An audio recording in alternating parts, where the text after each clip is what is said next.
বাংলাদেশ জামায়াতে ইসলামী একটা গণমানুষের দল। সারা বাংলাদেশে একসঙ্গে সদস্য সংগ্রহ চলছে এবং সদস্য সংগ্রহ অন্যান্য দলের মতো এটা যে তাদের কাছে জোর করে চাপ দিয়ে জামায়াতে ইসলামী যেটা বলা হয় সেটা না।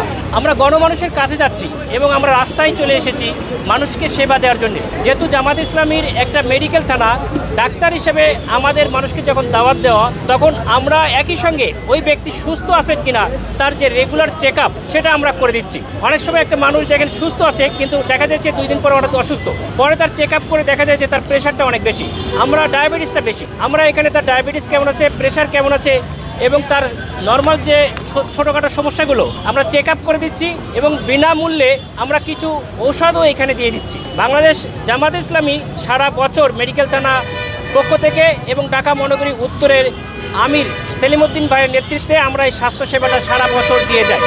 আমরা গণমানুষকে জানানোর জন্য একটা সংক্ষিপ্ত করে এখানে এই আয়োজনটা করেছি। আমরা এই উদ্যোগকে আজকে এবং আগামীকালও আমরা কন্টিনিউ করব এবং এই স্বাস্থ্যসেবা কিভাবে গণমানুষের কাছে পৌঁছানো যায় সেটা আমাদের অব্যাহত থাকবে ইনশাল্লাহ।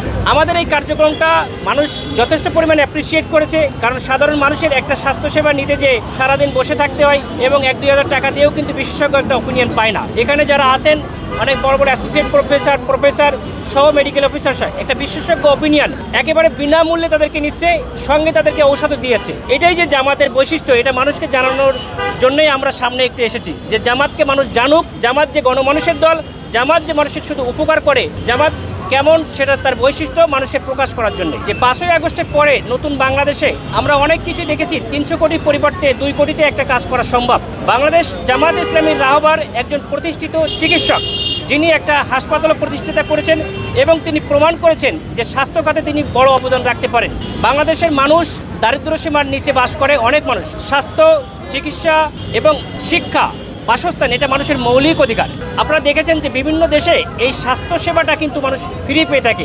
বাংলাদেশ জামায়াতে ইসলামীর আমিরের নেতৃত্বে যদি বাংলাদেশ সরকার সামনে গঠন হয়, ইনশাল্লাহ আমি আশাবাদী যে এই অল্প আয়ের মানুষকে কিভাবে বিনামূল্যে চিকিৎসা দেওয়া যায় বা স্বল্প মূল্যে চিকিৎসা দেওয়া যায় সেটা জামায়াতে ইসলামীর ইনশাল্লাহ গ্রহণ করবে এবং এইগুলো তার একটা পাইলট স্টাডি। আপনারা অলরেডি জানেন যে জামায়াতে ইসলামীর একজন শহীদ নেতা মীর কাসেম আলী, তারই নেতৃত্বে এই যে ইসলামী ব্যাংক হাসপাতাল এবং ইবনে সিনা হাসপাতাল এখনো পর্যন্ত সবচেয়ে বৃহৎ কর্পোরেট হাসপাতাল এবং অতি অল্প মূল্যে অন্যান্য যে কোনো হাসপাতালের তুলনায় স্বাস্থ্যসেবা দিয়ে যাচ্ছে। মানুষকে চিকিৎসা দেওয়া এবং তার অ্যাম্বুলেন্স সেবা দেওয়া, তার মারা গেলে তার বাসায় লাশ পৌঁছে দেওয়া।